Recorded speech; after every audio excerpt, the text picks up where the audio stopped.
আজ কথা বলবো শিশুদের রক্ত স্বল্পতা নিয়ে। 0 থেকে 18 বছর বয়সী যে কোনো শিশু কিশোর কিশোরী রক্ত স্বল্পতায় ভুগতে পারে। তবে সবচেয়ে বেশি দেখা যায় 6 মাস থেকে 3 বছর বয়সী শিশু এবং 11 থেকে 17 বছর বয়সী কিশোর কিশোরীদের মধ্যে। এর কারণ হিসেবে বেশিরভাগ সময় দেখা যায় যে এই সময় তাদের খুব দ্রুত শারীরিক বৃদ্ধি ঘটে এবং এই শারীরিক বৃদ্ধির সাথে তাল মিলিয়ে অনেক সময় তাদের পুষ্টি সরবরাহটা সঠিকভাবে হয় না, আর এ কারণেই তারা রক্ত স্বল্পতায় ভুগে থাকে। আসলে রক্ত স্বল্পতা কোনো রোগ নয়, এটি অন্য যে কোনো একটি রোগের লক্ষণ। তো আমাদের জানতে হবে প্রথমে যে রক্ত স্বল্পতাগুলো কেন হয়, কি কি কারণে হতে পারে।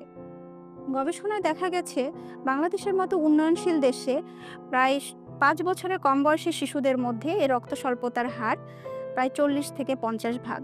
এর কারণ হিসেবে দেখা যায় যে অনেক সময়ে তাদের সঠিক সময়ে সঠিক খাবার সরবরাহের অপ্রতুলতার জন্য এই জিনিসটা ঘটে থাকে। অনেক সময় আমাদের অভিভাবকগণ তাদের পুষ্টিমান সম্পর্কে, শিশুদের পুষ্টিমান সম্পর্কে সচেতন হন না। দেখা যায় অনেক সময় তারা সুজি, সাবু বা সেরেলাক এই জাতীয় খাবারগুলো বেশি দিয়ে থাকেন হোমমেড যে ফ্যামিলি ফুডগুলো আছে সেগুলোর পরিবর্তে। এর ফলে দেখা যায় যে শিশু রক্ত স্বল্পতায় ভুগে থাকে, আয়রনের ঘাটতিজনিত কারণে রক্ত স্বল্পতায় ভুগে থাকে। আবার অনেক সময় দেখা যায় যেহেতু শিশুদের স্টোমাক বা খাদ্য যে থলিটা সেটা খুবই ছোট, তো তাদেরকে এমন খাবার দেওয়া উচিত যাতে অল্প খাবারেই পুষ্টিমান থাকবে অনেক বেশি। তো এই খাবারগুলো চয়েস করতে পারতে হবে, এগুলো সম্পর্কে জানতে হবে। অনেক সময় মায়েরা এসে আমাদের কাছে বলেন যে তার শিশু বারবার কৃমিতে আক্রান্ত হচ্ছে, ওষুধ খাওয়ানোর ফলেও বারবার কৃমিতে আক্রান্ত হচ্ছে। তো পেটে যদি কৃমির সংক্রমণ থেকে থাকে তাহলে রক্ত স্বল্পতা হয়ে থাকে।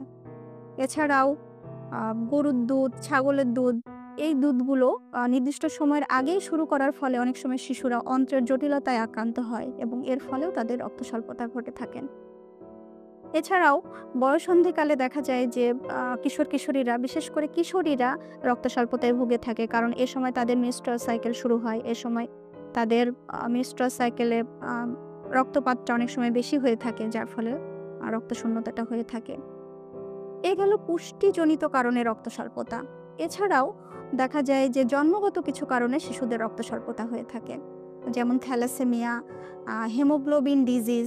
এই ডিজিজগুলোর জন্য জন্মগত কারণে কিছু রক্ত স্বল্পতা হয়। যেমন স্বাভাবিক একজন মানুষের বা শিশুর লোহিত রক্তকণিকা যেখানে 120 দিন বাঁচে, সেখানে এই থ্যালাসেমিয়া বা হেমোগ্লোবিন ডিজিজে আক্রান্ত শিশুদের লোহিত রক্তকণিকা 120 দিনের আগেই ভেঙে যায় এবং এই ভেঙে যাওয়ার ফলে তাদের রক্ত স্বল্পতা দেখা দেয়।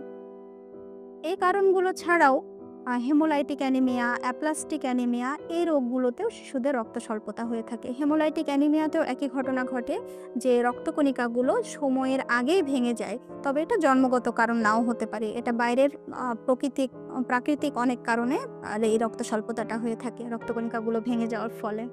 এছাড়া অ্যাপ্লাস্টিক অ্যানিমিয়া সেটা শরীরে রক্ত উৎপন্নই কম হয় শিশুদের।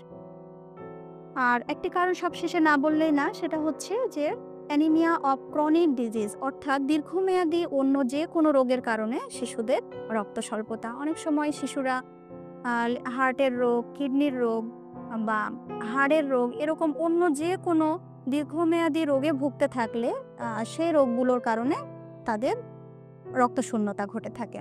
এই হলো মোটা দাগে শিশুদের রক্ত স্বল্পতার কারণ। আপনাদের স্বাস্থ্য বিষয়ে সচেতন করার জন্যই আমাদের এই আয়োজন। তাই প্রতিনিয়ত স্বাস্থ্য বিষয়ে বিভিন্ন টিপস পেতে আমাদের চ্যানেলটি সাবস্ক্রাইব করুন এবং বেশি বেশি লাইক ও শেয়ারের মাধ্যমে সবাইকে আমাদের সঙ্গে সংযুক্ত হবার সুযোগ করে দিন। ডায়াবেটিস চিকিৎসায় 3D বলে একটি কথা আছে।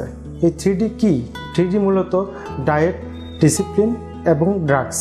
আপনি কিভাবে ডিসিপ্লিন মেনে চলবেন, আপনি কি ওষুধ গ্রহণ করবেন এবং আপনার খাবার দাবারের নিয়ম কেমন হবে, এ বিষয়ে সঠিক পরামর্শ দিতে পারবেন ডায়াবেটিস রোগ বিষয়ে অভিজ্ঞ একজন চিকিৎসক। তাই এ বিষয়ে সমন্বিত সেবা দিতে আমরা রয়েছি আপনার পাশে।